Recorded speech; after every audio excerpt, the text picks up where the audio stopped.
হ্যাঁ রে মা, এই তো কথা বলতে বলতে এমনিই 4 ঘন্টা হয়ে গেল। তবে রাখি, ফোনেও বলা যায় চার্জ নেই। রাখি হ্যাঁ, তবে এখানে দাঁড়া। তোর সঙ্গে তো জামাই ষষ্ঠীর কথাটাই বলা হয়। জামাই ষষ্ঠী তো বাকি আর দিন 15। তো কবে আসবি? অন্য বাড়িতে চলে আসিস 10 দিন আগে থেকে।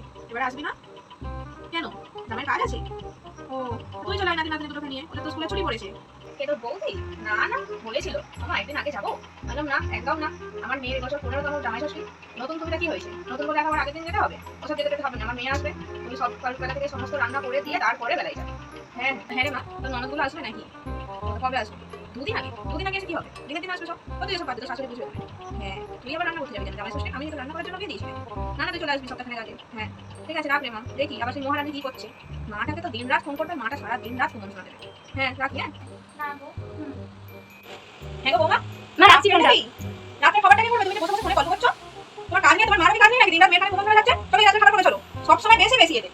আপনি চলুন না, আমি আসছি।